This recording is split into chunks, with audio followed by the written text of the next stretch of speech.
Hello everyone, welcome to the Flight Sim Deck. Now as the title says, I was not planning to do this video. I had little interest in buying Microsoft Flight Simulator. There wasn't too much I was excited about, as I stated this in my last video, and when people would ask me if I was getting it, I was just telling everybody no. I mean, eventually I was going to. I mean, I still haven't worked my way through the A380 yet, I haven't got the iFly 737, so those were things I was way more excited about than getting this sim. But last night I was checking my emails, and Microsoft had sent me a serial number for it earlier in the morning yesterday, and I had just noticed at night. And good thing I didn't try all day, because it was a complete waste of time. You saw everybody struggling with it and not being able to use it. So I loaded it up in the middle of the night, and I just decided, well, now that I have it, they gave me the $200 version, the premium version. So I figured, well, and that's what they did last time too. I didn't pay for the last Microsoft Flight Simulator either. But so I figured, since I have it, I might as well use it, and I might as well give you guys some feedback on what I think of it, because I feel like in a lot of ways we took 2 steps forward and then we took like 3 back on things that weren't even an issue before. But we're just going to check it out. I'm going to use it as like a normal use case, exactly how I would test it out and try it. If I had purchased it. I'm sorry for all of you that have purchased it and what you've been going through. I feel really bad about that. But, doing a flight sim channel for 8 years does have its perks, like things like this. You get stuff for free from time to time. I'm also dealing with strep throat right now, so it makes this video even more harder to do, but I wanted to, put something out there at least now that I've got it. So the first thing you get taken to is the accessibility settings and a few things like that, and then they give you an option to make your avatar. You have all these different presets, and I think this is where people mean, this is more like a game these days, not in a game sense where like the physics are bad or the you can't do study level objectives and things with your planes. It's just more like there's more game aspects to it, more arcade aspects to it that have been added in as an option, which, I'm a gamer. I like playing video games, and I like planes, so, I mean, it's kind of cool that we're combining the two. I'm already someone that uses Prepared. I use X-Plane. I use DCS, so, I mean, I don't really care. I sim the way I want anyway, so this is just bonus stuff for me. I do like the idea that you can make an avatar. It's kind of cool to have that in there. You can change the hair, the color of the hair. We're doing the voice right here, the clothes, the pants, and you can change the colors of all these things too. And I'm not sure if you can actually see other people's avatars when you're in multiplayer. That'd be kind of funny if you're walking around and you can see somebody else doing the same thing.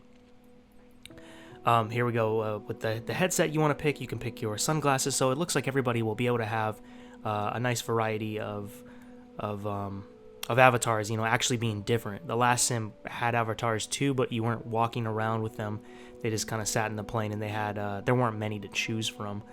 But here I am setting up my guy. I got him wearing some black pants, going with I was gonna go with a t-shirt, but then I decided I'd go with this plaid shirt. And then I do like that you can change the colors of all that stuff too. But here we are. We're not simming yet. We're making a character, game stuff. This is what people mean. I think people take offense, like, oh, it's not a sim because it's kind of both. It has a lot of game aspects. You don't have these game aspects in the other simulators, but this one does, and they have to appeal. They're in the gaming market, so they have to appeal to these people. To get people to use this long term and keep coming back, they have to have things like this in career modes and things that you can do. So here's my character in the end. Got it all set up. I like the way, I like that. It's like playing The Sims almost in a way. Next, I went through, started taking a look at the settings. There's a lot of stuff you need to turn off for accessibility and assistances. All that stuff needs to be turned on. They have it set pretty easy in the beginning. A lot of the call outs, a lot of the gauges and stuff on your external view and your cockpit view, and I like to turn all that stuff off. They have, one thing I hate is they've totally changed the control system. I'm not a big fan of it. It seems like you have a control profile now instead of just a general one. It's running on each aircraft. Each aircraft that I've loaded up, I've had to go in and tell it to use the new profile that I made. Maybe I missed a step where there's a box that just has them set for everything, but whenever I would do the ailerons, the elevator, and the throttle and all that, I would check the box that says apply this to every aircraft, but it's not applying it to every aircraft. Every single aircraft I've loaded in with, I have to manually go in and tell it what profile I want it to use, which is the profile that I've created, the generic one that should be working for all the aircraft. So that was kind of a pain. So the very first thing I did was I wanted to see the free flight. I wanted to see if the map data was updated at all. So I go over to free flight, and one way I knew I was going to be able to tell right away was going over to Sacramento, California, which is my hometown. And you can zoom all the way in now, and you can actually see the cars moving on the street, and that's kind of cool that they got that going on. You're actually looking at the map view, so it's kind of like Google Earth, what with animated cars. But what really struck me, because I thought they were updating the map data, that's what I had heard, and maybe I'd listened to too many comments out there, and maybe I misunderstood, but this mall here, this is the K Street Mall in downtown Sacramento. This was demolished 10 years ago, and it's now got the Golden One Center where the Sacramento Kings play. That's what's in its place now. But the mall from 10 years ago is still here, which means most of the map data in this sim, then, it has to be at least 10 years old, because, if this is 10 years ago, that doesn't mean that's when this was taken. This could have been taken 12 years ago. So the fact that we still have to fly on map data from 10 or more years ago is kind of crazy to me. I was expecting something updated, maybe even something within the last 5 years I would have been happy with, but this is still the same old scenery. So I began to set up my first flight. I just wanted to check out the Sutter Medical Center because I knew it was just going to be a random helipad, and that's what I'm going for here. I mean, I understand they've handcrafted a lot of areas, and those are the main areas people have been showing you. I don't think you've been able to see a lot of the places that weren't. They kept showing the Grand Canyon and all that stuff during the thing where everybody got to go and check it out, and everybody was showing you this stuff, and it was designed that way. It was designed to show you the nice looking areas, and the sim it does look better, as you're going to see throughout this video. It is an improvement in the graphics, the atmosphere, the foliage. All of that stuff is improved, but we are still dealing with the same over decade-old map data. So I'm picking an H125 here. It is nice. You can click on these helicopters and you can add all kinds of things, like whether you want the, like if you want it to spray, if you want it to have a winch, if you want it to just haul people. There's all these options that you can add to the helicopter.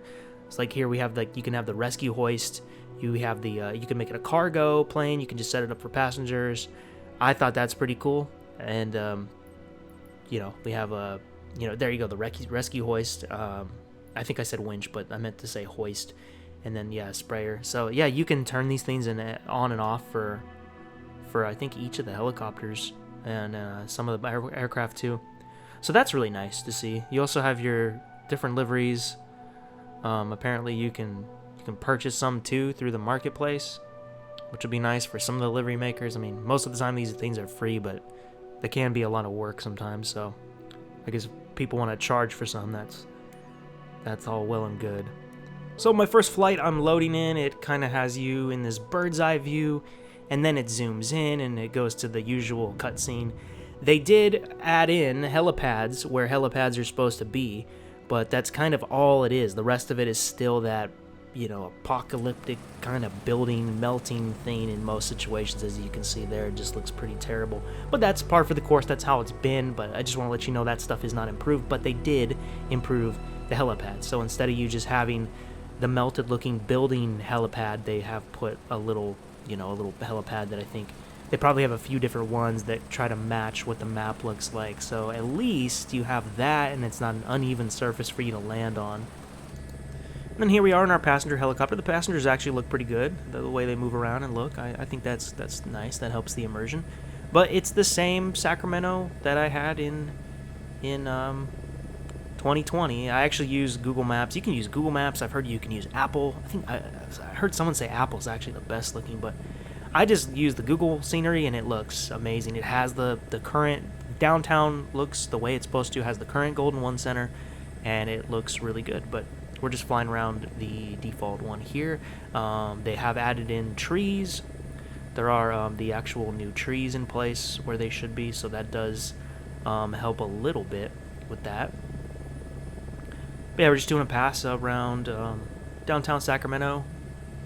Some cities, of course, you'll have handcrafted buildings. You're going to have payware with the handcrafted buildings as well. This is just one that happens to be made from the Bing scenery.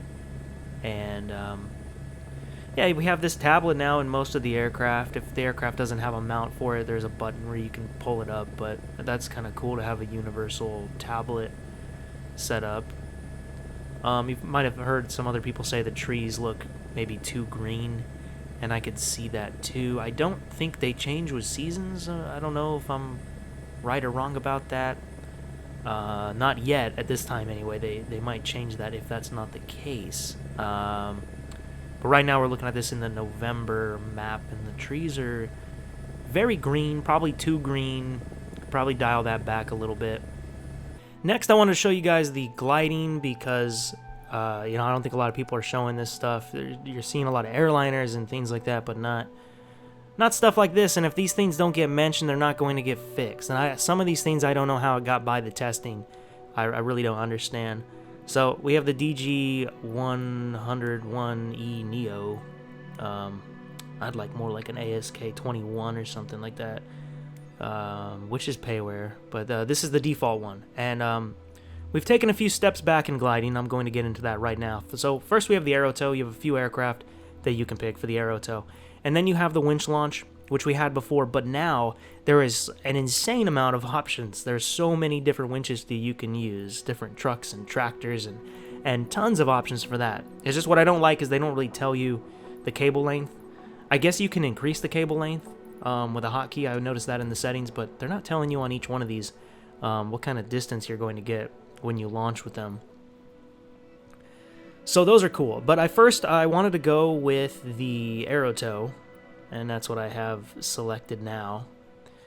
And then if they show you the different airports, I think the green ones are handcrafted. I'm not too sure if that's what the star means. I think that's what it means. It's a handcrafted glider port. Loosely handcrafted. They're not like amazing looking, but I picked this one at first. You got your cutscene, nice looking grass. You can definitely tell that grass has been improved. And I've been seeing like cactuses and stuff out there. Like if you're in Arizona, you definitely see cactus, and that's a new feature as well. One thing I don't understand is you got this guy, he's the runner and he's standing there, but his hand is through the little sharklet, and I don't understand that, why he wasn't just adjusted, forward or back. I would kind of understand that if this was a payware glider, but to see that on a default, there's only 3 default gliders, and then you have one of them where the guy has his hand through the wing. It's just little attention to detail and stuff like that. And I don't think people were testing this stuff. Sometimes they think they have the wrong crowds testing this sim. They have the people that are going to tell you it's amazing and it's awesome and it's so cool, but you don't get always a lot of the truth that you need to get. Or you don't have people thinking outside the box always that are going to be trying all these little things that are kind of more niche in aviation, but still a lot of people enjoy. I found the Aerotow to be completely broken.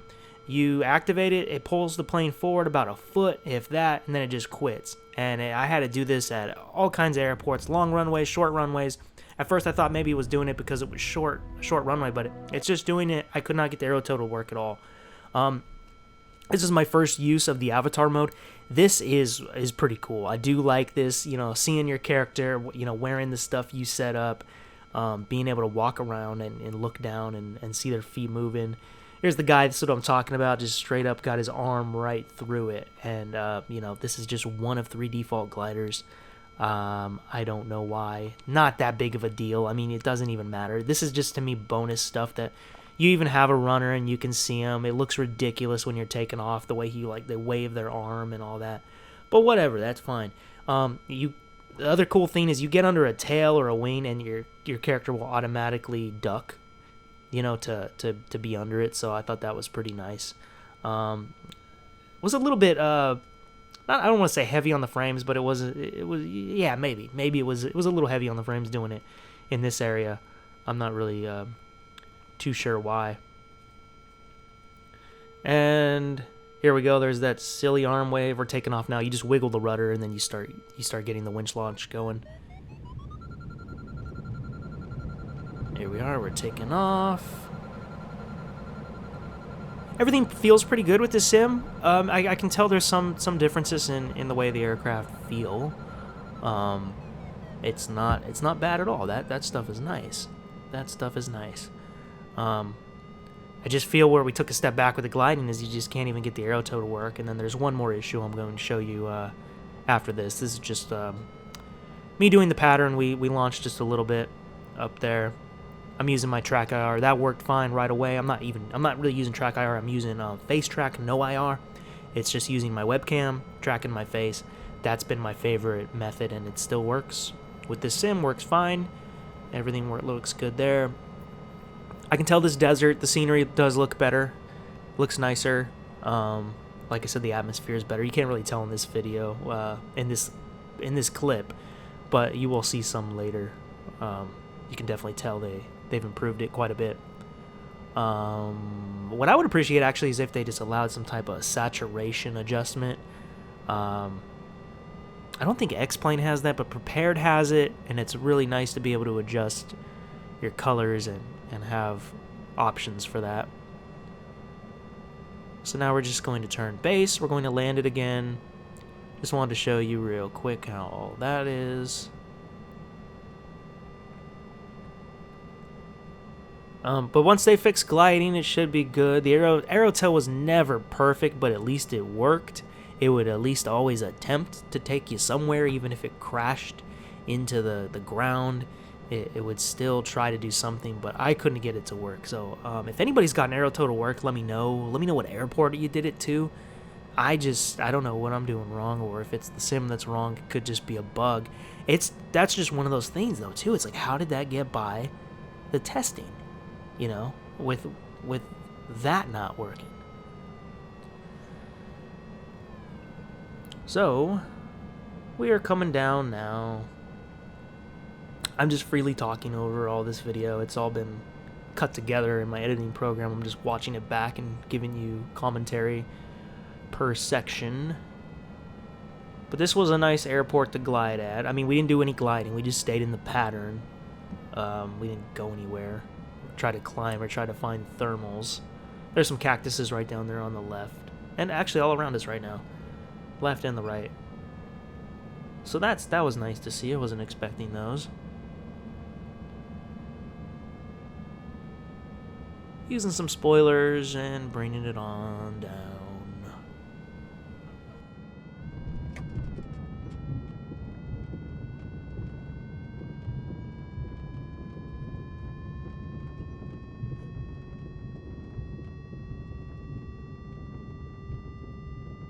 This was another issue I ran into at this airport. No matter what I could do, it kept putting the winch behind us, which just flips the plane forward because it's pulling the back of the plane up.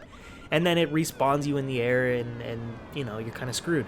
So I don't know what that's about. No matter which side I picked, it was putting the winch behind us. So who knows how many airports that's happening at. Kilo Foxtrot leaving my airspace frequency change approved. The next thing I did is I loaded up in the pits, and I took it out around San Francisco, and I wanted to see what it looked like. This was, I think, using live weather with I adjusted the time. I think the night lighting looks great. The atmosphere and all that looks great. This is an example where I can tell, okay, there's a significant amount of improvement in this area. Sure, it's the same map data, it's the same city, it's all the same stuff like that, but I can tell the lighting has greatly improved, and it looks pretty realistic to me. The way the sun's coming through these clouds and how it's lighting up the water. This is me taking you, we're more near downtown San Francisco now, and I'm taking you through the different lighting situations so you can see the atmosphere in most of the situations, which it does change, depends on what kind of clouds you have out too, how this lighting peeks through. We're on scattered clouds now doing this, but it's really the sun and the way it's lighting it up. I am a fan of that. I do like that. Looks really good.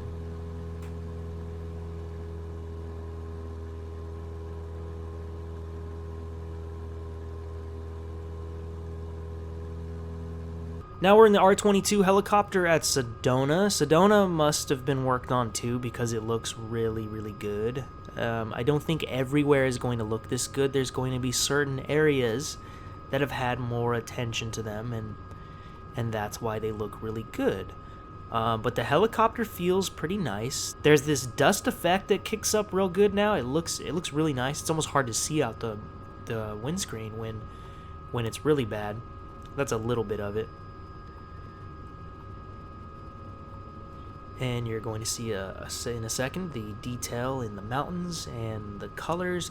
This is an example where I do think the sim is a little bit too colorful. I already thought Microsoft Flight Sim 2020 was a little bit cartoonish, but this kind of, I think it got a little bit more cartoony in some ways. If they could just dial back that green, that might actually help quite a bit. That might actually be the problem in what I'm seeing here, is just the green is just too green. But the detail is amazing. I mean, this is an area to check out if you want to have a good flying experience. I would go over to Sedona and check it out. Even way off in the detail. And I'm only using the high-end settings right now. I'm not even using ultra for some clips are ultra, but I remember right here I'm using high-end because I don't even know if I had like a decent FPS count change from ultra to high-end. Here I am again taking it through the times, just trying to show the different lighting situations you'll get.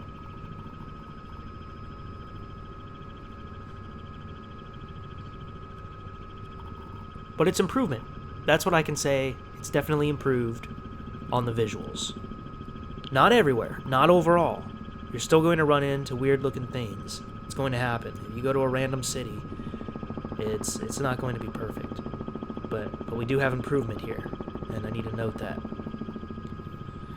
Then I'm coming back to the spot I took off from. You remember just now, a minute ago, I took off from this spot, and annoyingly, this car just pulls up and parks right where I was going to land. I guess that's probably a pre-track or course that it already goes on, but I just thought it was a funny coincidence that right as I want to come in there to land, that vehicle wants to just park itself right there, right in the middle of the helipad. I don't even know why it would be driving over there. So that forced me to have to hover for a minute. I was hoping it would like turn and go away, but it just stayed there. It didn't go away. So I ended up taking the helipad over here and trying to land there. This is all my first go at it. This is all my first landing, so you got to get used to. I mean, I felt like I did decent for using it for the first time, but that's kind of what happens, you used so many simulators and it all just comes together anyway. But not a terrible landing, not perfect either, but yeah, that car just stayed there and I landed. Next thing I checked out was the activities. This is stuff I usually don't really like doing these. It's got the rally race, low altitude, landing challenges. It's got these 2 races too. Discovery flights as well. And then custom content if you load that in. But I noticed the Red Bull air race and the other one, the National Championship air races, seem to be locked out for now. That seems to be content that'll be coming later. I did briefly check out a few of these Discovery ones. These are also a good cue for you if you want to know of like nice places to fly in the sim. It's usually going to be areas like this. So if you see like, hey, this part of Spain looks good, load in there and you can do that. I did the race. This is with one of the air tractors for spraying, which I think is kind of a weird aircraft to race with.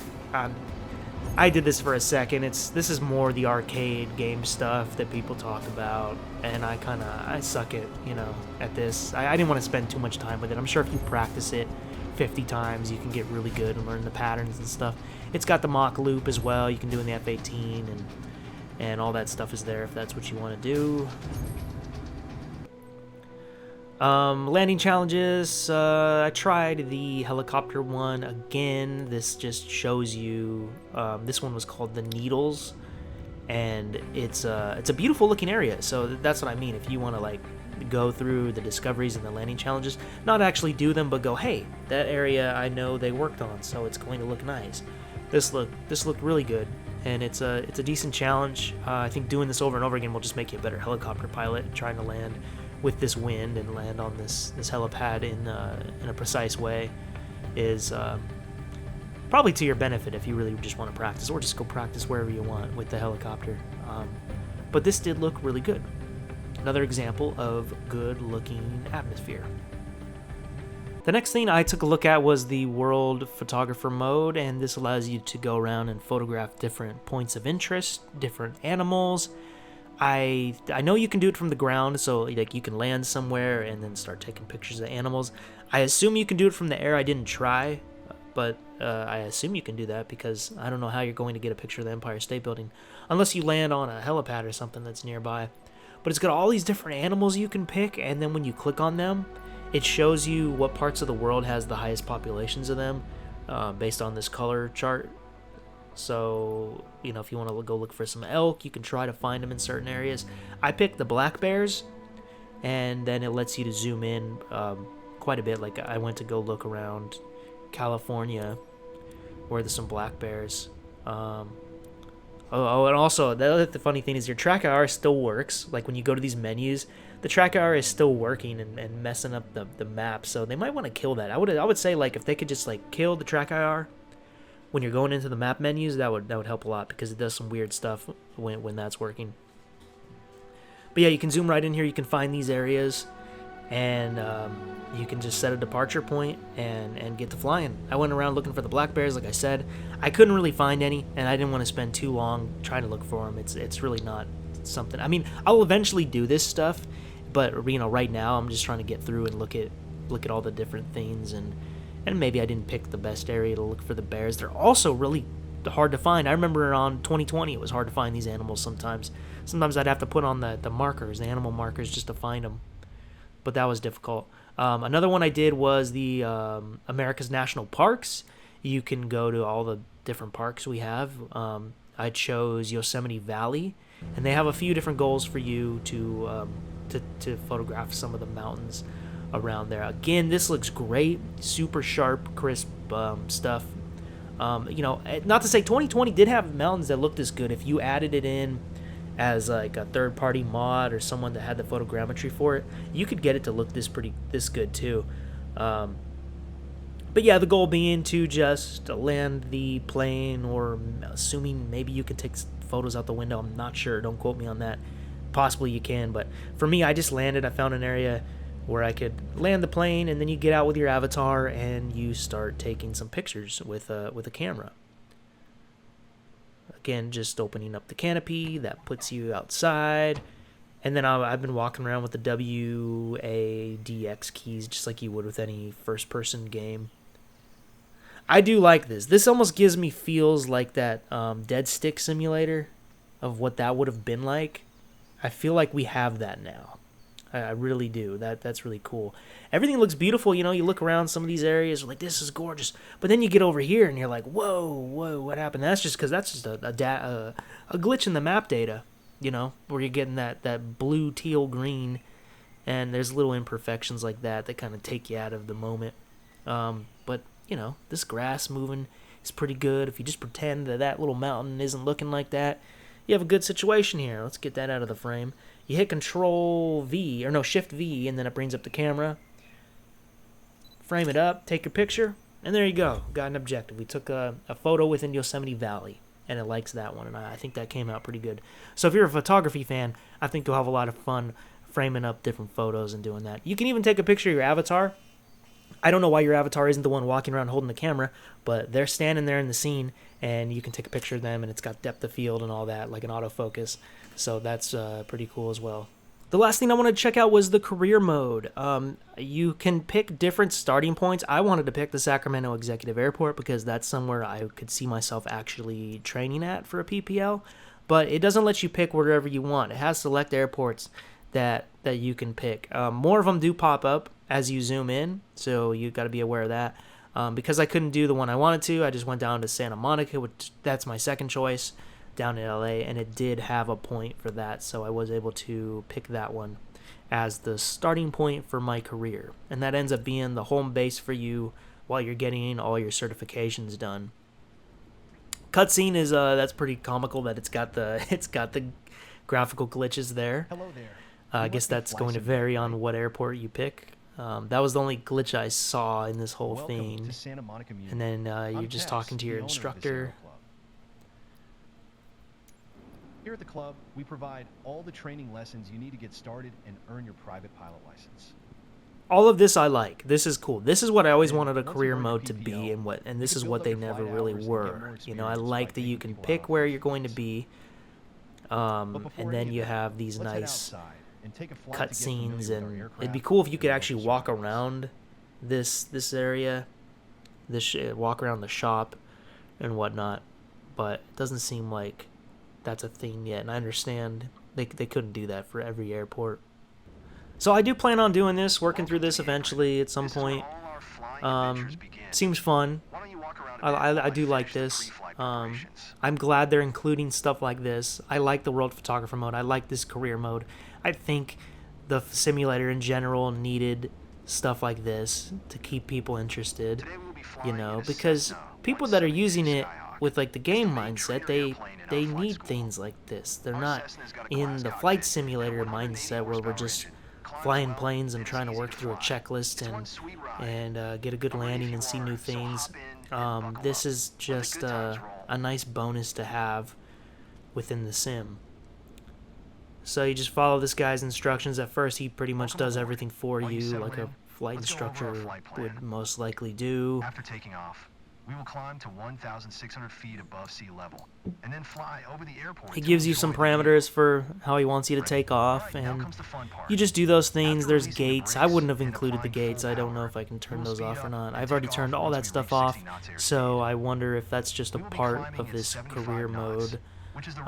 But if you can't turn it off, I wish you could, because, you know, you're going out for your PPL, you're not seeing floating markers in the sky telling you where to turn. You just listen to the instructor and they instruct you on how to do that stuff. Got our parking brake, turning that off, and he controls the rudder, and you just have to manage the throttle and the takeoff.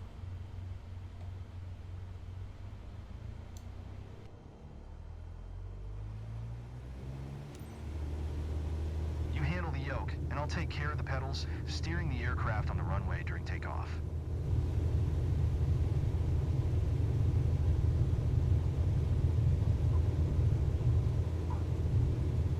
We have reached 55 knots. Pull the yoke a little bit to lift off.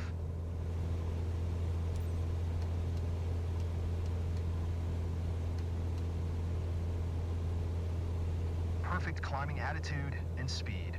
I see you know what you're doing.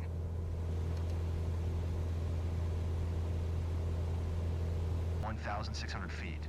It will keep us 500 feet above the But yeah, this has